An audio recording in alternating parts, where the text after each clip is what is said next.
myself Kripa Kaiki, and this is my video demo for CSY2094, a library management system built in Java using Swing for the GUI with CSV file based persistence following an object-oriented layered architecture.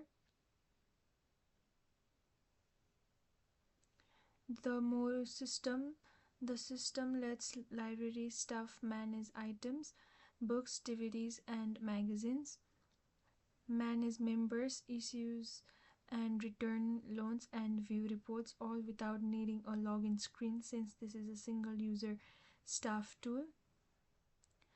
The application follows a layered architecture at the top in the presentation layer containing the Swing GUI, mainframe, and 4 tabs panel. Below that is the business logic layer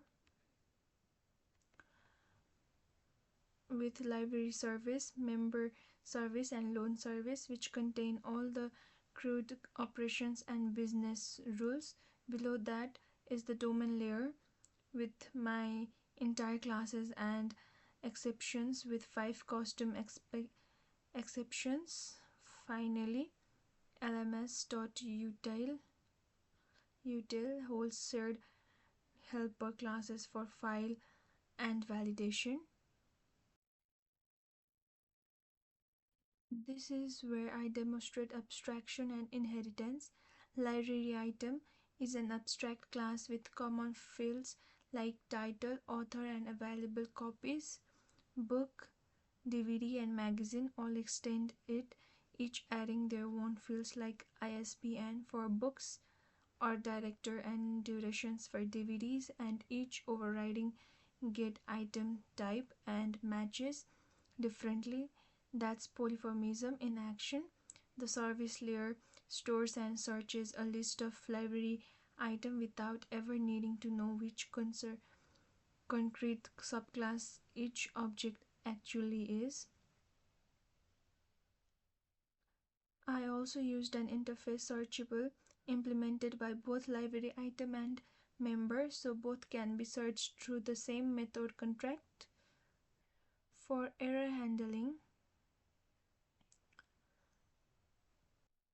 I created a base checked exceptions, library exceptions extended by five specific exceptions.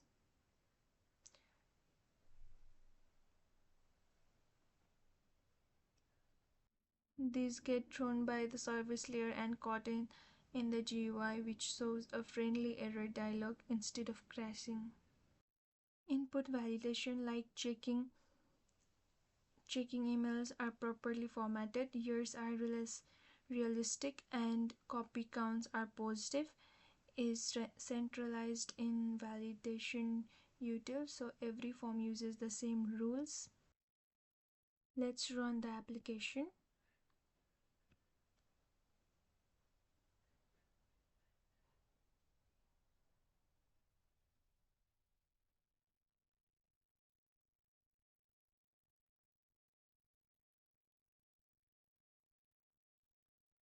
Here we can type, it's a form for the items. As we can see, this is the form for the members, and here we can see the loans that are returned, active, or overdue. Here let's add an item.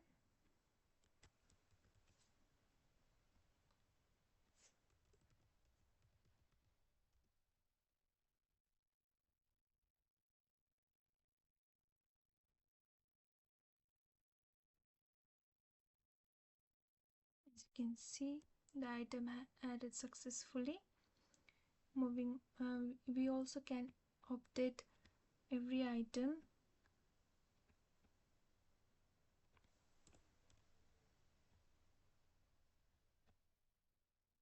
Here, now moving on to the members.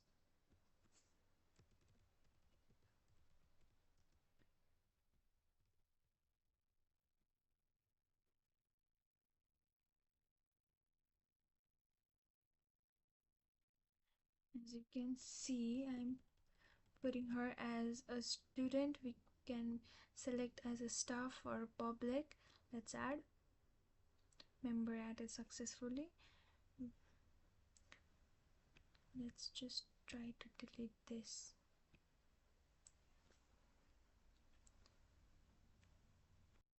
So moving on to loans.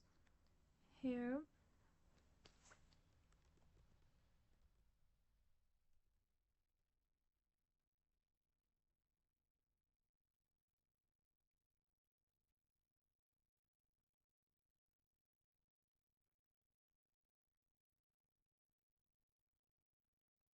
loan is also issued here.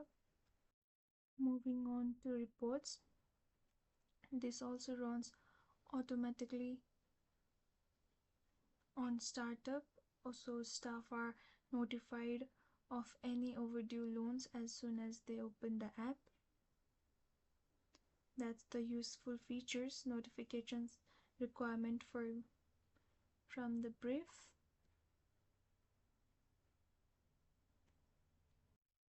As this data is saved to plain CSV file, items.csv,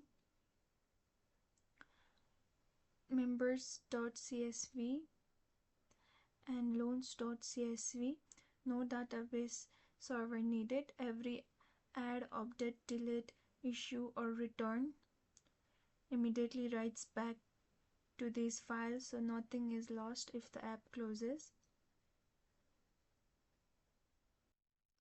So that covers the core functionality, full CRUD for items, members, and loans, inheritance, and polymorphism through the library item hierarchy,